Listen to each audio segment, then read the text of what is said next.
Welcome back to the Deep Dive. We're tackling a listener request today, diving deep into the Vietnam War. And wow, we've got a stack of stuff to dig through. Histories, personal stories, even some declassified files. It's a conflict that still has people debating, even after all these years. Right. It's complex. And you know me, I always want to understand the why. Why this war? Why Vietnam? So our mission, if we choose to accept it, is to cut through the fog and try to really unpack it all, uncover those details that make history come alive, you know what I mean?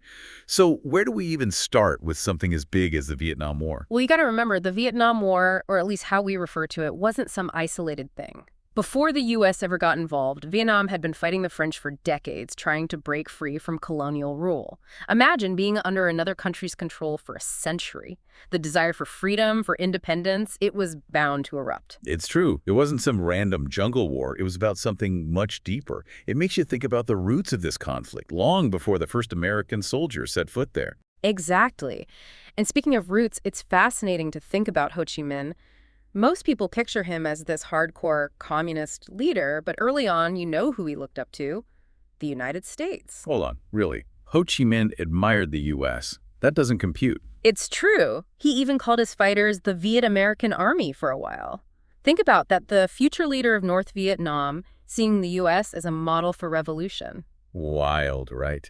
You can't help but wonder what might have happened if the Cold War hadn't turned Vietnam into this ideological battleground. Whoa, okay, so you got this admiration for the U.S., but then things obviously went south, no pun intended. Right. How does that happen? Well, the Cold War heats up, and for the United States, stopping communism becomes an obsession.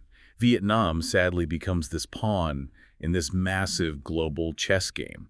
So Vietnam's fight for its own independence gets caught up in this standoff between superpowers. Exactly. You've got this country desperate for freedom, a leader in Ho Chi Minh who knows how to rally people, and then this looming Cold War pushing everyone toward a collision, like a perfect storm brewing. So how does America go from sending a few advisors to full-on military intervention?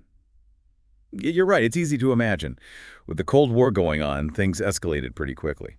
But the U.S. didn't just dive headfirst into a full-blown war, did they? No, not at all. It was a gradual thing. It's like, remember that domino theory we talked about? That really played a huge role. Oh, yeah, right. The whole if one country falls to communism thing. Scary thought when you really think about it. Exactly. And to those in charge in America, Vietnam was that one country, so they felt like, okay, we got to draw a line here. It started small, sending advisors, then more military aid, and before anyone knew it, they were stuck. And this is where Lyndon B. Johnson comes in, right? Yeah. Didn't things really ramp up during his presidency? He did. And this is where things get even more interesting, and honestly a lot more debated, even today.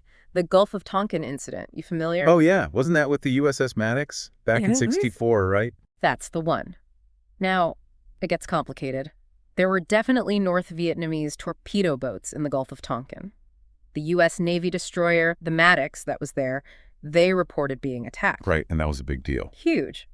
But here's the thing. There were claims of a second attack on the Maddox, and that's where it gets fuzzy. Wait, so they might have, what, escalated a whole war? Yeah. Based on maybe a mistake? That's what some historians argue. That second attack, there's not a lot of solid evidence. Some say it was sonar readings misinterpreted, tensions were high, maybe even equipment malfunctions. Others say no, there was a second attack, but it was minor. But anyway, the Johnson administration, they used it.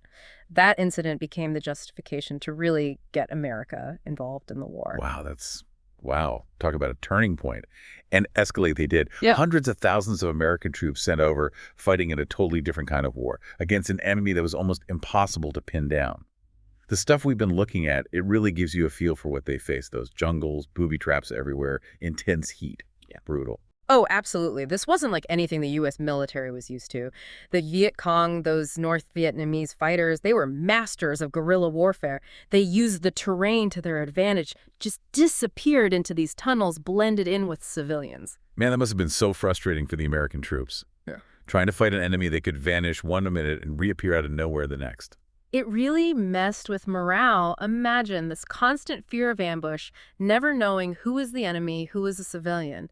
And then there was the Ho Chi Minh Trail. This network of roads and trails went right through Laos and Cambodia, supplying the Viet Cong in South Vietnam. I've heard that name, but never really got how it worked. It sounds impossible to stop. It practically was. The U.S., they tried everything, bombing it, sending in ground troops, you name it. But they'd just rebuild, reroute. It showed how determined those Viet Cong were. And of course, we can't forget the Tet Offensive, 1968. That was a turning point, if there ever was one. Yeah. Didn't it really turn public opinion on the war? It did, big time. Militarily, though.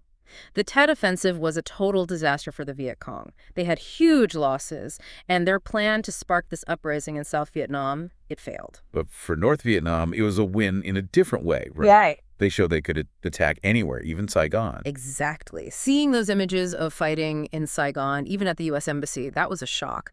For the first time, people back home, they were seeing how brutal this war really was. The Tet Offensive, it shattered this idea that the war was almost over, and it really fueled the anti-war movement back in the U.S. Man, the Tet Offensive. You can just imagine the pressure that you put on the government. Find a way out. That's got to be priority number one. Totally. Nixon, he comes into office in '69, right? Yeah. And the country's divided. The war is unpopular. He's promised peace, but it wasn't going to be easy. Never is, right? Yeah. So what does Nixon do? He campaigned on that whole peace with honor thing. But from what we've been reading, his actions, they tell a different story. A bit more complicated, yeah. Nixon, he wanted peace, but on his terms, even if it meant, well, escalating things first. So he authorizes those secret bombing campaigns in Cambodia and Laos, figured it would disrupt the Ho Chi Minh Trail, force North Vietnam to negotiate. And those were completely secret, Yeah. right? The public had no idea. Can you imagine if that got out at the time? Chaos. It was controversial, even within his own administration. People still debate whether those bombings were legal, ethical. But anyway, Nixon, he had this other strategy too, Vietnamization. Remember that? Yeah, vaguely. Have something to do with training the South Vietnamese army, right? Exactly. The idea was to gradually pull U.S. troops out, but build up the South Vietnamese army to take over the fight. So America could step back, but South Vietnam, hopefully they wouldn't fall to communism. Sounds good, kind of. Yeah. But didn't the South Vietnamese government have, like, a ton of problems? Oh, yeah. Corrupt, divided. The U.S. poured billions into it, but honestly, their army wasn't on the same level as the Viet Cong. Not even close. So it was a gamble, and it didn't pay off. Nope. Those secret negotiations with North Vietnam, they went nowhere. By '73, the U.S. signs the Paris Peace Accords, and that's officially the end of direct U.S. involvement.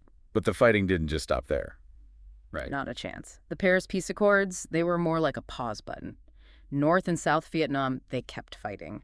And without the U.S. backing them up, the South, well, they didn't stand a chance. Which leads to the fall of Saigon in '75. It's kind of hard to wrap your head around, all that fighting, all those lives lost, and then those pictures, the helicopters evacuating people from rooftops. Yeah. It just sticks with you. Definitely. The fall of Saigon, that was the end. The Vietnam War was over, and for the Vietnamese people, a really tough chapter was beginning. Families torn apart, their country in ruins. Putting it back together, that was a whole other challenge. It's easy to forget, looking back, that these were real people going through all this. Right. And for a lot of them, especially in South Vietnam, there was this feeling of betrayal. They'd put their faith in the U.S., and then they were on their own. Really makes you think about the weight of those decisions, and the consequences, how long they can last. No doubt. The Vietnam War, it changed America. We weren't invincible anymore. And it started this whole debate about, what is America's role in the world? What are we willing to fight for? And we're still wrestling with those questions today. It's amazing how one war can have such a lasting impact. Well, on that note, I think we've done our part to unpack this listener request. To everyone who joined us on this deep dive into the Vietnam War, thank you. Keep those questions coming, and we'll keep diving deep.